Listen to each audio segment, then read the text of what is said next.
ಇದು Korean skin ಅಲ್ಲ, Indian ಗ್ಲಾಸಿ skin ಅನ್ನೋದಕ್ಕೆ ಸಾಕ್ಷಿ ಇವತ್ತಿನ ಪ್ರೋಗ್ರಾಮ್ ಅಂತ ಹೇಳೋದಕ್ಕೆ ಇಷ್ಟಪಡ್ತೀನಿ. ಇನ್ಫ್ಯಾಕ್ಟ್ ಪ್ರಪಂಚದ ಮೊದಲನೇ ಸೀರಮ್ ಯಾವುದು ಅಂದರೆ ಶತಧೌತಘೃತ. ತುಂಬ ವರ್ಷಗಳ ಹಿಂದೆನೇ ನಮಗೆ ಅದು ಫಾರ್ಮುಲೇಷನ್ ಇತ್ತು, ಅದನ್ನು ಯೂಸ್ ಮಾಡ್ತಿದ್ರು. ಯಾತಕ್ಕೆ ಅಂತಂದರೆ ಸ್ಕಿನ್ ಇಡೀ ದಿನ ತುಂಬ ಚೆನ್ನಾಗಿರುತ್ತೆ, ಒಂದು ಒಳ್ಳೆ ಹ್ಯಾಬಿಟ್ ಅಂತಲೇ ಹೇಳ್ಬೋದು. ಈಗ ನಾವು ಡಲ್ ಆಗಿರುತ್ತೆ, ಗ್ಲೋ ಇರಲ್ಲ ಅಂತ ಹೇಳ್ತಿರ್ತಾರೆ, ಅವ್ರಿಗೆ ಕೂಡ ಇದು ಇನ್ಸ್ಟೆಂಟಾಗಿ ಗ್ಲೋ ಬರುತ್ತೆ. ಇದು ಬೆಳಿಗ್ಗೆ ಎದ್ದ ತಕ್ಷಣ ಮಾಡಬೇಕು ಅಂತೇನೇನಿಲ್ಲ. ಎಲ್ಲಕ್ಕಿಂತ ಇನ್ಫಾರ್ಮೇಟಿವ್ ಆ್ಯಂಡ್ ಇಂಟ್ರೆಸ್ಟಿಂಗ್ ಆಗಿರೋದು ಯಾವುದು ಅಂದರೆ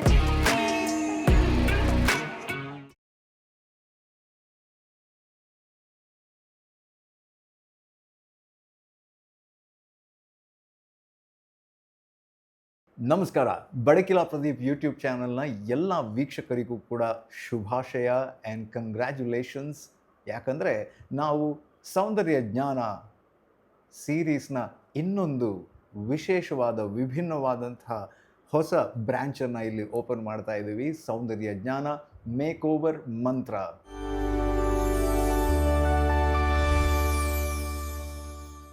ಇಲ್ಲಿ ಏನಿರುತ್ತೆ ಅನ್ನೋದು ನಿಮಗೆ ನಿಧಾನವಾಗಿ ಗೊತ್ತಾಗ್ತಾ ಹೋಗುತ್ತೆ. ಸೌಂದರ್ಯ ಜ್ಞಾನ ಖಂಡಿತ ಸಿಗುತ್ತೆ. ಅದ್ರ ಜೊತೆಗೆ ನಿಮ್ಮ ಆಂತರಿಕ ಹಾಗೂ ಬಾಹ್ಯ ಸೌಂದರ್ಯವನ್ನು ಹೇಗೆ ಮಾಡೋದು ಅನ್ನೋದನ್ನು ಈ ಸೀರೀಸ್ನಲ್ಲಿ ನಾವು ಡೆಮೋ ಮೂಲಕ ಹೇಳುವಂತಹ ಪ್ರಯತ್ನ ಮಾಡ್ತಾ ಇದ್ದೀವಿ. ನಾನಿಲ್ಲಿ ಜಸ್ಟ್ ಚಾನಲ್ ಮಾತ್ರ, ಮಾಧ್ಯಮ ಮಾತ್ರ. ಇದೆಲ್ಲವನ್ನು ನಮಗೋಸ್ಕರ ನಡೆಸ್ಕೊಡ್ತಾ ಇರುವಂಥದ್ದು ದೀಪಾ ನಾಗೇಶ್ ಅವರು. ಅವರಿಗೆ ಮೊಟ್ಟ ಮೊದಲಿಗೆ ಧನ್ಯವಾದವನ್ನು ಹೇಳ್ತಾ ಅವ್ರನ್ನ ಕಾರ್ಯಕ್ರಮಕ್ಕೆ ಸ್ವಾಗತ ಮಾಡ್ತಾ ಇದ್ದೀನಿ.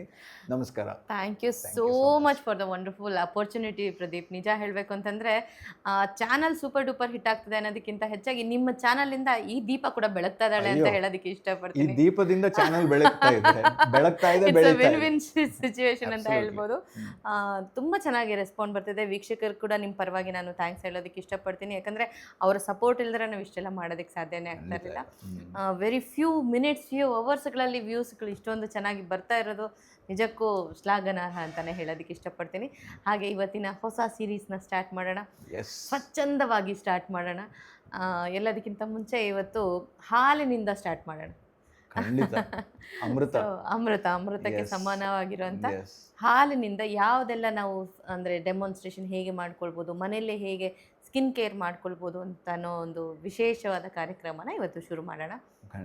ಸೊ ಪ್ರತಿಯೊಬ್ಬರು ಮನೇಲೂ ಇದ್ದೇ ಇರುತ್ತೆ, ಅದನ್ನು ಪ್ರತಿಯೊಬ್ಬರಿಗೂ ಗೊತ್ತಿಲ್ಲದೆ ಇರೋವಂಥ ಪ್ರಾಡಕ್ಟ್ ಅಲ್ವೇ ಅಲ್ಲ. ಸೊ ಹಾಲಿನಿಂದ ನಾವು ಹೇಗೆಲ್ಲ ಸ್ಕಿನ್ ಕೇರ್, ಫಸ್ಟ್ ನಾವು ಕ್ಲೆನ್ಸಿಂಗಿಂದ ಸ್ಟಾರ್ಟ್ ಮಾಡೋಣ. ಇದು ಫುಲ್ ಪ್ರೋಸೆಸ್ ಆಫ್ ಫೇಶಿಯಲ್ಲೇ ಮಾಡಬೇಕು ಅಂತೇನಿಲ್ಲ, ಸ್ಮಾಲ್ ಬಿಟ್ಸ್ ಆ್ಯಂಡ್ ಪೀಸಸಲ್ಲಿ ಮಾಡಿಕೊಂಡ್ರೂ ಕೂಡ ಅಷ್ಟೇ ರಿಸಲ್ಟ್ ಸಿಗೋ ಅಂಥದ್ದೊಂದು. ಮತ್ತು ಪ್ರತಿಯೊಂದು ಹೆಣ್ಮಕ್ಳು ಬೆಳಿಗ್ಗೆ ಎದ್ದ ತಕ್ಷಣ ಹಲ್ಲುಜ್ಜಿ ಎಲ್ಲ ಮಾಡಿ ಸ್ಟಾರ್ಟ್ ಮಾಡೋದೇ ಹಾಲು ಕಾಯಿಸೋದ್ರಿಂದ. ಸೊ ಅಲ್ಲಿಂದನೇ ನಮ್ಮ ಬ್ಯೂಟಿ ಜರ್ನಿ ಕೂಡ ಸ್ಟಾರ್ಟ್ ಆದರೆ skin white, tight and bright ಆಗಿರೋದ್ರಲ್ಲಿ ಡೌಟೇ ಇರೋದಿಲ್ಲ. ಸೊ ಎಲ್ಲಕ್ಕಿಂತ ಪ್ರತಿದಿನ ಬೇಕಾಗೋದು ನಮಗೆ ಕ್ಲೆನ್ಸಿಂಗ್ ಅಂತ ಹೇಳ್ತೀವಿ. ಬೆಳಿಗ್ಗೆ ಎದ್ದ ತಕ್ಷಣ ಸ್ಕಿನ್ನನ್ನು ಚೆನ್ನಾಗಿ ಕ್ಲೆನ್ಸಿಂಗ್ ಆ್ಯಂಡ್ ಟೋನಿಂಗ್ ಮಾಡಿಕೊಂಡಾಗ ಸ್ಕಿನ್ ಇಡೀ ದಿನ ತುಂಬ ಚೆನ್ನಾಗಿರುತ್ತೆ. ಆ ಥರ ಮಾಡ್ಕೊಳ್ಬೇಕು ಅಂತಂದರೆ ಹಸಿ ಹಾಲು ತುಂಬ ಒಳ್ಳೆ cleanser as well as toner ಅಂತ ಹೇಳೋಕ್ಕೆ ಇಷ್ಟಪಡ್ತೀನಿ. ಅದನ್ನು ಕಾಟನಲ್ಲೆಲ್ಲ ತೊಗೊಂಡು ಫ್ಯಾನ್ಸಿಯಾಗಿ ಅಪ್ಲೈ ಮಾಡ್ಕೊಳ್ಬೇಕಂತ ಯಾವ ರೂಲ್ಸು ಇಲ್ಲ. ಜಸ್ಟ್ ಒಂದು ಅರ್ಧ ಸ್ಪೂನಷ್ಟು ತೊಗೊಂಡು ನೀಟಾಗಿ ಫೇಸಿಗೆ ಅಪ್ಲೈ ಮಾಡಿ 1-2 ನಿಮಿಷ ಟ್ಯಾಪ್ ಮಾಡಿ ಒಂದು 10 ನಿಮಿಷ ಬಿಟ್ಟು ಫೇಸ್ ವಾಶ್ ಮಾಡೋದ್ರಿಂದ ಕೂಡ cleansing at the same time toning ತುಂಬ ಚೆನ್ನಾಗಾಗಿರುತ್ತೆ. ಇದರಲ್ಲಿ ಯಾರಿಗೆಲ್ಲ ಕ್ಯಾಲ್ಸಿಯಂ ಡಿಫಿಷಿಯನ್ಸಿಯಿಂದ ಸ್ಕಿನ್ನಲ್ಲೆಲ್ಲ ವೈಟ್ ಪ್ಯಾಚಸ್ ಥರ ಆಗಿರುತ್ತೆ, ಕೆಲವ್ರಿಗೆ ಅಂದರೆ ಡಲ್ನೆಸ್ ಇರುತ್ತೆ, ಅದು ಕೂಡ ರೆಡ್ಯೂಸ್ ಆಗ್ತಾ ಬರುತ್ತೆ. ಇದು ಪ್ರತಿನಿತ್ಯ ಮಾಡ್ಬೋದಾಗಿರುವಂಥ ಒಂದು ಒಳ್ಳೆ ಹ್ಯಾಬಿಟ್ ಅಂತಲೇ ಹೇಳ್ಬೋದು. ಈಗ ನಾವು ಸ್ಕ್ರೀನಲ್ಲಿ ತೋರಿಸ್ತಾ ಇರೋ ಹಾಗೆ ನಿಧಾನಕ್ಕೆ ನಾವು ಒಂದು ಕಾಟನ್ ಕ್ಲಾತನ್ನು ಬೇಕಾದ್ರೂ ತೊಗೊಂಡು ಫೇಸಿಗೆ ವೈಪ್ ಮಾಡ್ಕೊಳ್ಳೋದ್ರಿಂದ ಒಂದು ಒಳ್ಳೆ ಕ್ಲೆನ್ಸರ್ ಆಗೇ ಆಗುತ್ತೆ.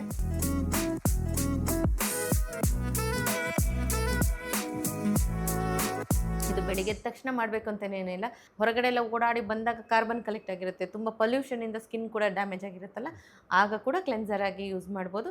ಮತ್ತು ಮೇಕಪ್ ಮಾಡಿಕೊಂಡು ಇದನ್ನು ತೆಗೆಯುವಾಗ ಕೂಡ ನಾವು ಕ್ಲೆನ್ಸರ್ ಆಗಿ ಅದನ್ನು ತುಂಬ ಚೆನ್ನಾಗಿ ಯೂಸ್ ಮಾಡ್ಕೊಳ್ತಾ ಬರ್ಬೋದು. ಸೊ ಹಾಲು ಒಂದು ಒಳ್ಳೆ ಕ್ಲೆನ್ಸರ್. ಈಗ ಫೇಶಿಯಲ್ ಅಂತ ಬಂದಾಗ ಹಸಿ ಹಾಲಿನಿಂದ ಕ್ಲೆನ್ಸ್ ಮಾಡ್ಕೊಳ್ಳೋದು. ಸ್ವಲ್ಪ ನಾವು ಕೆನೆಯನ್ನು ಕಲೆಕ್ಟ್ ಮಾಡಿ ಇಟ್ಕೊಂಡು ಅದನ್ನು ಬ್ಲೆಂಡರಲ್ಲಿ ಹಾಕಿ ಸ್ವಲ್ಪ ಬ್ಲೆಂಡ್ ಮಾಡಿ ಆ ಕೆನೆಯಿಂದ ನಾವು ಈಗ ಸ್ಕ್ರೀನ್ ಮೇಲೆ ತೋರಿಸ್ತಾ ಇರೋ ಹಾಗೆಯೇ ಮಸಾಜ್ ಮಾಡ್ಕೊಳ್ಳೋದ್ರಿಂದ ಸ್ಕಿನ್ನಲ್ಲಿ ತುಂಬ ಫಾಸ್ಟಾಗಿ ಫೈನ್ ಲೈನ್ಸ್ ರೆಡ್ಯೂಸ್ ಆಗ್ತಾ ಬರುತ್ತೆ. ಯಾರಿಗೆ ಡಲ್ ಆಗಿರುತ್ತೆ, ಗ್ಲೋ ಇರಲ್ಲ ಅಂತ ಹೇಳ್ತಿರ್ತಾರೆ, ಅವ್ರಿಗೆ ಕೂಡ ಇದು ಇನ್ಸ್ಟೆಂಟಾಗಿ ಗ್ಲೋ ಬರುತ್ತೆ.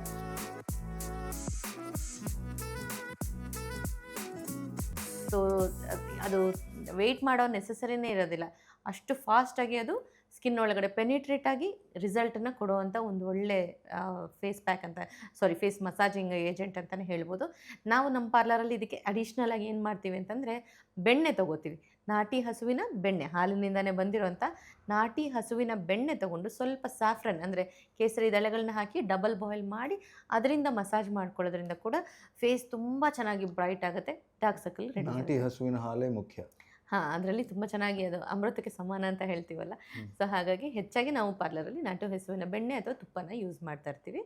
ಸೊ ಈಗ ಚೆನ್ನಾಗಿ ಫೇಸ್ನ ಮಸಾಜ್ ಮಾಡ್ಕೊಳ್ಳೋದ್ರಿಂದ ಕೂಡ ಮನೆಯಲ್ಲೂ ಅಷ್ಟೇ ವಾರದಲ್ಲಿ ಒಂದು ಸತಿ ಆದ್ರೂ ಈ ಥರ ನಾಟಿ ಹಸುವಿನ ಬೆಣ್ಣೆ ಅಥವಾ ತುಪ್ಪದಿಂದ ಮಸಾಜ್ ಮಾಡ್ಕೊಳ್ತಾ ಇರ್ಬೋದು. ನಾವು ಅದನ್ನು ಶತದೌತ ಘೃತ ಅಂತ ಕೂಡ ಯೂಸ್ ಮಾಡ್ತೀವಿ. ಸೊ 100 ಬಾರಿ ತೊಳೆದ ಇದು ತುಪ್ಪ ಅಂತ ಹೇಳ್ತೀವಿ. ಸೊ ಅದು ಕೂಡ ತುಂಬ ಚೆನ್ನಾಗಿ ವರ್ಕ್ ಆಗುತ್ತೆ. ಅದನ್ನು ಚೆನ್ನಾಗಿ ಶತದೌತ ಕ್ಲಾಕ್ ವೈಸ್ ತಿರುಗಿಸ್ಬೇಕು. ಕೆಲವರು ಆ್ಯಂಟಿ ಕ್ಲಾಕ್ ವೈಸ್ ಅಥವಾ 8 ಟೈಪ್ ಆ ಥರ ಎಲ್ಲ ಮಾಡ್ತಾರೆ, ಹಾಗೆಲ್ಲ ಮಾಡಬಾರ್ದು. ಸಾಧ್ಯ ಆದರೆ ಬೆಳ್ಳಿ ತಟ್ಟೆ ಇಲ್ಲ ತಾಮ್ರದ ತಟ್ಟೆಯಲ್ಲೇ ನಾವು ಅದನ್ನು ಶತದೌತ ಘೃತ ಪ್ರಿಪೇರ್ ಮಾಡಿರ್ತೀವಿ. ಸೊ ಅದನ್ನು ಕೂಡ ನಮ್ಮ ಪಾರ್ಲರಲ್ಲಿ ಮಸಾಜಿಂಗ್ ಏಜೆಂಟ್ ಆಗಿ ಯೂಸ್ ಮಾಡ್ತೀವಿ. ಶುದ್ಧೀಕರಿಸಲ್ಪಟ್ಟು. ಹೌದು ಹೌದು ಹೌದು. ಮತ್ತೆ ಅದು ಫಾಸ್ಟ್ ಪೆನಿಟ್ರೇಟಿಂಗ್ ಅಂತ. ಶುದ್ಧೀಕರಣಕ್ಕೆ ತುಪ್ಪ it self is very pure ಅಂತ ಹೇಳ್ತೀವಿ. ಸೊ ಯಾತಕ್ಕೆ ಅದನ್ನು ಮಾಡ್ತೀವಿ ಅಂದರೆ ಅದು ವಾಶ್ ಔಟ್ ಆಗಲಿ ಅಂತ ಅಲ್ಲ. ಸೊ ಅದು ಏನಾಗುತ್ತೆ ಅಂದರೆ ಅದರ ಮಾಲಿಕ್ಯೂಲಲ್ಲಿ ಇದು ಅಂದರೆ ವಾಟರ್ ಕಂಟೆಂಟ್ಸ್ ಹೋಗಿ ಕುತ್ಕೊಂಡಾಗ ಫಾಸ್ಟಾಗಿ ಪೆನಿಟ್ರೇಷನ್ ಆಗುತ್ತೆ ಅಂತ ಅಂದ್ಬಿಟ್ಟು, ಅಂದರೆ ಪೋರ್ಸ್ ಒಳಗಡೆ ಇದು ತುಂಬ ಫಾಸ್ಟಾಗಿ ಪೆನಿಟ್ರೇಟ್ ಆಗಲಿ ಅನ್ನೋಕ್ಕೋಸ್ಕರ ಅದನ್ನು ಹಾಗೆ ಶತದೌತ ಘೃತ ಮಾಡೋದಷ್ಟೇ ಹೊರತು ಅಂದರೆ ತಿಕ್ಕಾಗಿರುತ್ತೆ. ತುಪ್ಪ ತೊಗೊಂಡಾಗ ನಿಮಗೆ ತುಂಬ ತಿಕ್ಕಾಗಿರುತ್ತೆ, ಅದು ಪೆನಿಟ್ರೇಷನ್ ತುಂಬ ಕಷ್ಟ ಆಗುತ್ತೆ. ಅದೇ ನಿಮಗೆ ಅದು ಸ್ವಲ್ಪ ಲಿಕ್ವಿಡಿ ಆದಾಗ ಸೀರಮ್ ರೀತಿಲಿ ಮಾಡುವಾಗ ಶತದೌತ ಘೃತ ಅಂತ ಹೇಳ್ತೀವಿ. ಇನ್ಫ್ಯಾಕ್ಟ್ ಪ್ರಪಂಚದ ಮೊದಲನೇ ಸೀರಮ್ ಯಾವುದು ಅಂದರೆ ಶತದೌತ ಘೃತ. ತುಂಬ ವರ್ಷಗಳ ಹಿಂದೆನೇ ನಮಗೆ ಅದು ಫಾರ್ಮುಲೇಷನ್ ಇತ್ತು, ಅದನ್ನು ಯೂಸ್ ಮಾಡ್ತಿದ್ರು. ಯಾತಕ್ಕೆ ಅಂತಂದರೆ ನೀರಿನ ಜೊತೆ ಎಣ್ಣೆನ ಮಿಕ್ಸ್ ಮಾಡಿ ಅದನ್ನು ಚೆನ್ನಾಗಿ ಬ್ಲೆಂಡ್ ಮಾಡಿದಾಗ ಅದು ಸೀರಮ್ ರೀತಿ ವರ್ಕ್ ಆಗುತ್ತೆ. ಅಂದರೆ ಅದು ಫಾಸ್ಟಾಗಿ ಸ್ಕಿನ್ ಒಳಗಡೆ ಪೆನಿಟ್ರೇಟ್ ಆಗುತ್ತೆ ಅನ್ನೋದು ಆಗಿನ ಕಾಲದಲ್ಲೇ ನಾವು ಕಂಡುಹಿಡ್ಕೊಂಡಿದ್ವಿ. ಸೊ ಅದು ಪೇಟೆನ್ಸಿ ನಮ್ಮ ಭಾರತಕ್ಕೆ ಸಿಗಬೇಕು ಅನ್ನೋದು ನನ್ನ ಆಸೆ. ಸೊ ಅದನ್ನು ಕೂಡ ಯೂಸ್ ಮಾಡ್ತಾ ಬರ್ಬೋದು. ಇನ್ನು ಮೊಸರನ್ನು ಕೂಡ ನಾವು ಬ್ಲೀಚಿಂಗ್ ಏಜೆಂಟ್ ಥರ ಯೂಸ್ ಮಾಡ್ತಾ ಬರ್ಬೋದು. ಎಲ್ಲಕ್ಕಿಂತ ಇನ್ಫಾರ್ಮೇಟಿವ್ ಆ್ಯಂಡ್ ಇಂಟ್ರೆಸ್ಟಿಂಗ್ ಆಗಿರೋದು ಯಾವುದು ಅಂದರೆ ಹಾಲಿನಿಂದ ಯಾವ ರೀತಿ ಫೇಸ್ ಪ್ಯಾಕ್ ಹಾಕೊಳ್ಬೋದು ಅಂತ. ಸೊ ಹಾಂ, ಸೊ ಮಿಲ್ಕ್ ಪೌಡರ್, ಈಗ ನಾವು ತೋರಿಸ್ತಾ ಇರೋ ಹಾಗೆ ಮಿಲ್ಕ್ ಪೌಡರ್ನ ಹಾಲಲ್ಲೇ ಕಲಸಿ ನೀಟಾಗಿ ಫೇಸಿಗೆ ಅಪ್ಲೈ ಮಾಡಿ. ಹಾಂ, ಮಿಲ್ಕ್ ಪೌಡರ್ನ ಹಾಲನ್ನು ಯೂಸ್ ಮಾಡ್ಬೋದು. ಅಂದರೆ ಕಾಟನಲ್ಲಿ ಡಿಪ್ ಮಾಡಿ ಇದನ್ನು ಯೂಸ್ ಮಾಡ್ಬೋದು. ಇಲ್ಲ ಅಂತ ಹಾಗೂ ಮಾಡ್ಬೋದು. ದೇಸಿ ಹಸುವಿನ ಮಿಲ್ಕ್ ಪೌಡರ್ ಅಂತ ಸಿಗುತ್ತೆ ಅನ್ನೋ ಡೌಟ್ ಅಲ್ಲ? ಇಲ್ಲ ಇಲ್ಲ, ಸಿಗೋದೇ ಇಲ್ಲ ಅದು. ಸಿಗೋದೆಲ್ಲ ಇದೆ, ಡೈರಿದೆ ಸಿಗುತ್ತೆ. ಸೊ ಹಾಗಾಗಿ ಹಾಗೊಂದು ವೇಳೆ ದೇಸಿ ಹಸುವಿಂದ ಹಾಲು ಹಾಕ್ಕೊಳ್ತೀರಾ ಅಂತ ಅನ್ನೋದಾದರೆ ಅದನ್ನು ಕಾಟನಲ್ಲಿ ಡಿಪ್ ಮಾಡಿ ಅಪ್ಲೈ ಮಾಡ್ಕೊಳ್ಬೋದು. ಇವಾಗ ಈಸಿಯಾಗಿ ಮೈಕ್ರೋಪೋರ್ ಗಾಜ್ ಅಂತ ಕೂಡ ಸಿಗುತ್ತೆ. ಆ ಗಾಜನ್ನ ಹಾಲಲ್ಲಿ ಅದ್ದು ಬಿಟ್ಟು ಶೀಟ್ ಮಾಸ್ಕ್ ಅಂತೆಲ್ಲ ಹಾಕ್ಕೊಳ್ತಾರಲ್ಲ, ಅದೇ ರೀತಿ ನಾವು ದೇಸಿ ಹಸುವಿನ ಹಾಲನ್ನು ಕೂಡ ನಾವು ಶೀಟ್ ಮಾಸ್ಕ್ ಆಗಿ ಯೂಸ್ ಮಾಡ್ಬೋದು. ಬಟ್ ನಾವು ಇವತ್ತು ತೋರಿಸ್ತಾ ಇರೋಂಥ ಪ್ರಾಡಕ್ಟನ್ನು ನಾವು ಇದ್ರದ್ದು ಮಿಲ್ಕ್ ಪೌಡರ್ನ ಯೂಸ್ ಮಾಡಿ ಸ್ವಲ್ಪ ಸ್ಯಾಫ್ರನ್ ಹಾಕಿ ಅದನ್ನು ಹಾಲಲ್ಲೇ ಕಲಸಿ ನೀಟಾಗಿ ಫೇಸಿಗೆ ಅಪ್ಲೈ ಮಾಡ್ಕೊಳ್ಬೋದು. ಬ್ರಷಲ್ಲಿ ಕೂಡ ಅಪ್ಲೈ ಮಾಡ್ಕೊಳ್ಬೋದು. ಮನೇಲಿ ಅದನ್ನು ಡೈರೆಕ್ಟಾಗಿ ಫೇಸಲ್ಲಿ ಅಂದರೆ ಡೈರೆಕ್ಟಾಗಿ ಹ್ಯಾಂಡ್ ಬ್ಲೆಂಡಿಂಗ್ ಕೂಡ ಮಾಡ್ಬೋದು.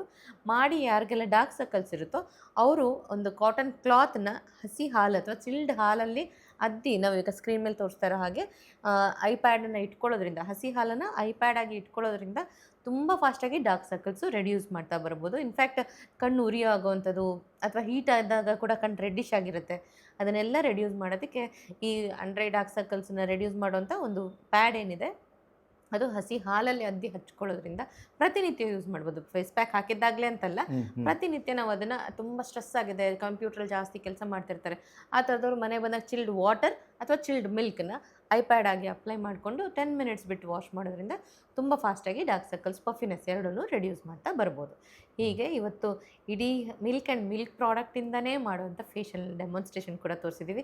ಆ್ಯಂಡ್ ಇನ್ಸ್ಟೆಂಟಾಗಿ ರಿಸಲ್ಟ್ ಬಂದಿರೋದನ್ನು ನೀವು ಸ್ಕ್ರೀನ್ ಮೇಲೆ ನೋಡ್ತಾ ಇದ್ದೀರಾ. ಅಷ್ಟು ಫಾಸ್ಟಾಗಿ ವೆರಿ ಫ್ಯೂ ಪ್ರಾಡಕ್ಟ್ಸಲ್ಲಿ ಅಷ್ಟು ರೇಡಿಯಂಟ್ ಸ್ಕಿನ್ ಬಂದಿದೆ. ಇದು ಕೊರಿಯನ್ ಸ್ಕಿನ್ ಅಲ್ಲ, ಇಂಡಿಯನ್ ಗ್ಲಾಸಿ ಸ್ಕಿನ್ ಅನ್ನೋದಕ್ಕೆ ಸಾಕ್ಷಿ ಇವತ್ತಿನ ಪ್ರೋಗ್ರಾಮ್ ಅಂತ ಹೇಳೋದಕ್ಕೆ ಇಷ್ಟಪಡ್ತೀನಿ. ವಂಡರ್ಫುಲ್. ಆ್ಯಂಡ್ ದೇಸಿ ಹಸುವಿನ ಹಾಲಿನ ಮಹತ್ವ ಕೂಡ ಅಂದರೆ ಆಂತರಿಕವಾಗಿ ಅಲ್ಲ, ಇಲ್ಲಿ ನಮ್ಮ ಸೌಂದರ್ಯವನ್ನು ಹೇಗೆ ವೃದ್ಧಿಸ್ಬೋದು, ಬಾಹ್ಯ ಸೌಂದರ್ಯವನ್ನು ಹೇಗೆ ಅದ್ರ ಮೂಲಕ ವೃದ್ಧಿಸ್ಬೋದು ಅನ್ನೋದನ್ನು ನಾವು ಇಲ್ಲಿ ತೋರಿಸ್ಕೊಡೋದಕ್ಕೆ ಒಂದು ಅವಕಾಶವನ್ನು ಮಾಡಿಕೊಟ್ಟಿದ್ದಾರೆ ದೀಪಾ ನಾಗೇಶ್ ಅವರು. ಮುಖ್ಯವಾಗಿ ಈ ಸರಣಿಯ ಉದ್ದೇಶ ನಾವು ಸೌಂದರ್ಯ ಜ್ಞಾನ ಸೀರೀಸ್ನ ಮೂಲಕ ನಿಮಗೆ ಹಲವಾರು ಬ್ಯೂಟಿ ರಿಲೇಟೆಡ್ ವಿಚಾರಗಳ ಬಗ್ಗೆ ಮತ್ತು ಮಿತ್ಗಳನ್ನು ನಾವು ಬರ್ಸ್ಟ್ ಮಾಡೋ ಪ್ರಯತ್ನಗಳನ್ನು ಅಲ್ಲಿ ಮಾಡೋದಾದರೆ, ಇಲ್ಲಿ ಸೌಂದರ್ಯ ವೃದ್ಧಿಯನ್ನು ಪ್ರಾಕ್ಟಿಕಲಿ ಹೇಗೆ ಮಾಡ್ಬೋದು ಹಾಗೂ ಹೆಚ್ಚಿನೆಲ್ಲ ನಮ್ಮ ಡೆಮಾನ್ಸ್ಟ್ರೇಷನಲ್ಲಿ ಯಾವ ಥರ ಇರುತ್ತೆ ಅಂತಂದರೆ, ನಾವೇ ಮನೇಲಿರುವಂಥ ಪ್ರಾಡಕ್ಟ್ಸ್ ಅಥವಾ ಸುಲಭದಲ್ಲಿ ನಮ್ಮ ಸುತ್ತಮುತ್ತ ಸಿಗುವಂಥ ವಸ್ತುಗಳನ್ನೇ ಬಳಸ್ಕೊಂಡು ಹೇಗೆ ನಮ್ಮ ಸೌಂದರ್ಯವನ್ನು ಹೆಚ್ಚಿಸ್ಕೊಳ್ಬಹುದು ಅನ್ನೋದನ್ನು ಈ ಮೂಲಕ ತೋರಿಸ್ಕೊಡ್ತಾ ಇದ್ದೀವಿ. ಆ್ಯಂಡ್ ಕಳೆದ 22 ವರ್ಷಗಳಿಂದ ಅವರು ಸಹಜವಾದ ಸೌಂದರ್ಯವನ್ನು ಹೇಗೆ ವೃದ್ಧಿಸ್ಬೋದು ಹಾಗೂ ನಮ್ಮ ಸನಾತನ ಸಂಸ್ಕೃತಿಯಲ್ಲಿ ಅಡಕವಾಗಿರುವಂಥ ಈ ಜ್ಞಾನ, ಸೌಂದರ್ಯದ ಜ್ಞಾನವನ್ನು ಹೇಗೆ ನಾವು ನಮ್ಮ ಜೀವನದಲ್ಲಿ ಮತ್ತೆ ಅಳವಡಿಸ್ಕೊಳ್ಬಹುದು ಅನ್ನೋದನ್ನು ಅವರು ನಿರಂತರವಾಗಿ ಮಾಡ್ತಾ ಇರೋದನ್ನು ಇಲ್ಲಿ ಈ ಸರಣಿಯ ಮೂಲಕ ನಮಗಾಗಿ ಫ್ರೀಯಾಗಿ ಹಂಚಿಕೊಳ್ತಾ ಇದ್ದಾರೆ. ನೀವು ಯಾಕೆ ಯೋಚನೆ ಮಾಡ್ತಿದ್ದೀರಾ? ಚಾನಲನ್ನು ಸಬ್ಸ್ಕ್ರೈಬ್ ಮಾಡೋ ಮೂಲಕ ಈ ಸೌಂದರ್ಯ ಜ್ಞಾನವನ್ನು ಹಾಗೂ ಸನಾತನ ಸಂಸ್ಕೃತಿಯ ಜ್ಞಾನವನ್ನು ಕೂಡ ಹೆಚ್ಚಿಸ್ಕೊಳ್ಬಹುದು. ಈ ಸರಣಿಯನ್ನು ಅಷ್ಟೇ ಅಲ್ಲದೆ ಬೇರೆ ಬೇರೆ ಸರಣಿಗಳನ್ನು ನೀವು ನಿರಂತರವಾಗಿ ನೋಡಬಹುದು ಅಂತ ಹೇಳ್ತಾ ಈ ಎಪಿಸೋಡನ್ನು ಇಲ್ಲೇ ಮುಗಿಸುವಂತಹ ಸಂದರ್ಭ. ಆದರೆ ಇದು ಆರಂಭ ಅಷ್ಟೇ. ಮೇಕ್ ಓವರ್ ಮಂತ್ರ, ಅಲ್ಲಿ ಮಂತ್ರ ಇರೋದೇ ನಿಮ್ಮ ಆಂತರಿಕ ಸೌಂದರ್ಯ, ಬಾಹ್ಯ ಸೌಂದರ್ಯವನ್ನು ಇನ್ನಷ್ಟು ವೃದ್ಧಿಸುವುದೇ ಅದರ ಮೂಲ ಮಂತ್ರ ಅಂತ ಹೇಳ್ತಾ ಥ್ಯಾಂಕ್ ಯು ಸೋ ಮಚ್. ನಮಸ್ಕಾರ.